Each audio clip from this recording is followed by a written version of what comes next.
Okay, so I'm going to try to present and give a little video lecture here. I've never tried this before. I'm trying screencast-o-matic. I tried it on my school computer. It isn't working, so now I'm trying it on my Chromebook. So we'll see if it works better on my Chromebook.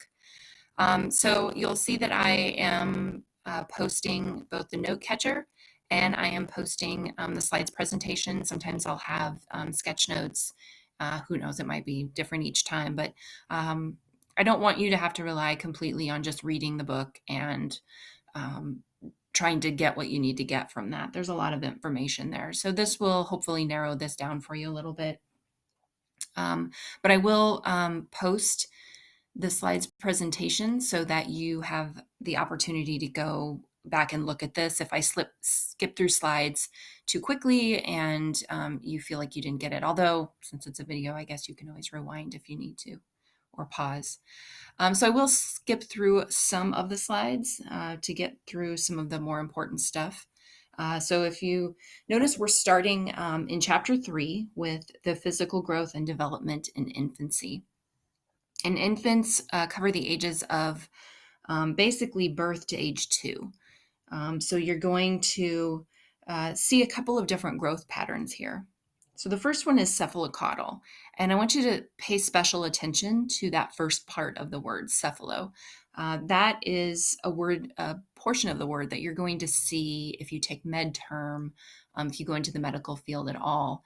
It refers to the head. So, for example, there's a disorder, a birth defect called encephalitis, where you can get water on the brain, and that same part of that word is in there, cephal.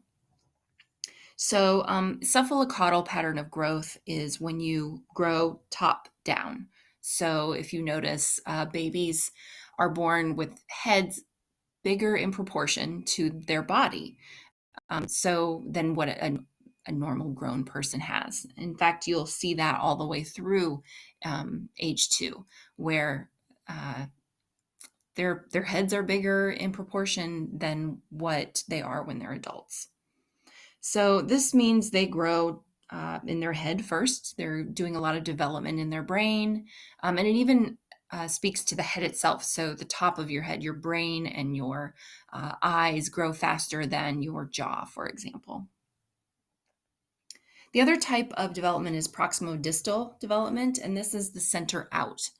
So this is if you think about a baby learning as they grow, birth to age 2, a lot of times they gain control of their trunk before they gain control of their legs or their arms.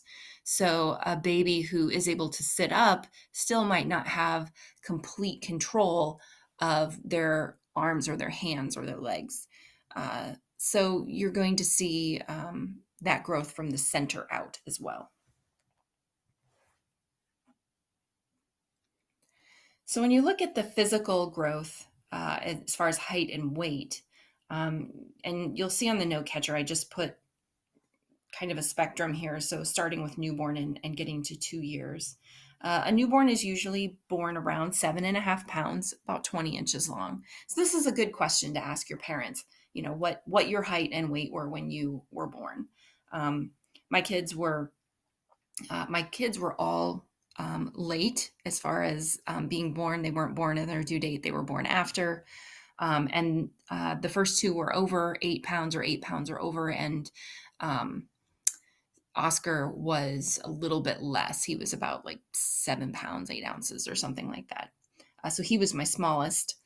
And they were all around 20 or 21 inches long. So that's really right within that average.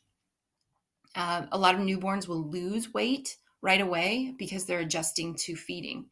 It's a new way of eating for them. So there might be a little bit of weight loss right after birth, but then it comes back pretty quickly.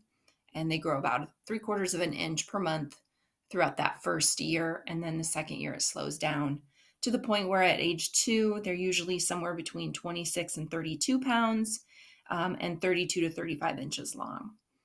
When you take a baby to the doctor in those first months, a lot of times they have a weight and height chart, and they'll show you where your kids are So some kids are, they're like really high for height, but maybe average for weight. So that tells you that baby is really long, and maybe is going to be taller. Sometimes they're really high for weight and they're average for height, and so then your baby's going to be a little roly poly. The brain also grows a lot during this time. So when they're born, the brain is 25% of its adult weight. And then by age 2, it's actually 75% of its adult weight. So it's growing an incredible amount. Really important point about this is how essential it is to protect a baby's head during this time. Be careful of any falls that they have, any head injuries they may have. This is when shaken baby syndrome can occur. If you shake a child, it can definitely cause injury in their brain that's long lasting. Now, the book gets into the development of the brain, the neurons, the different parts of the brain. And a lot of this I feel like is learned in Intro to Psych. I go over this a lot. So I'm not going to get really deep into this.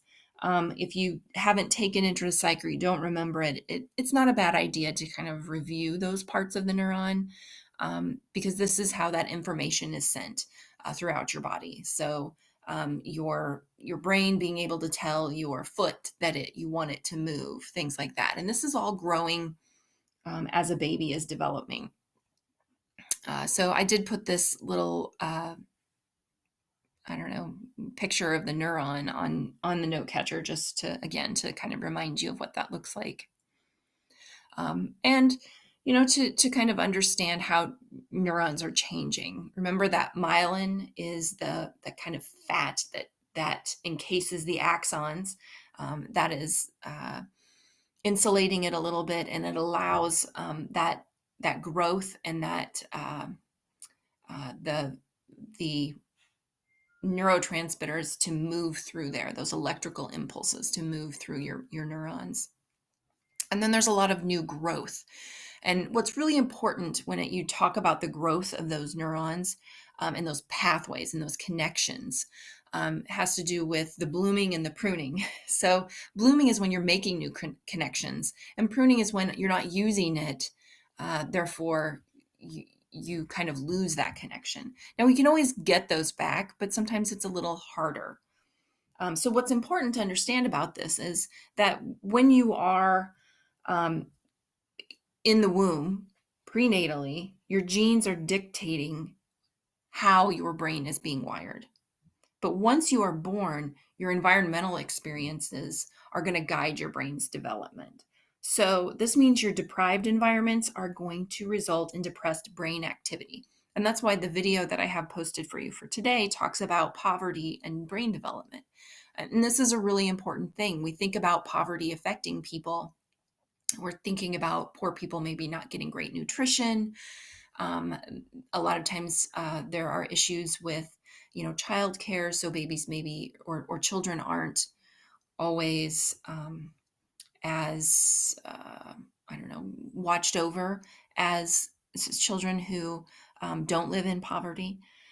But there's a huge impact on brain development as well. So a lot of times children who live in poverty are coming to school without the benefits that children who don't live in poverty have, beyond just nutritional or living in nicer homes or whatever that might be.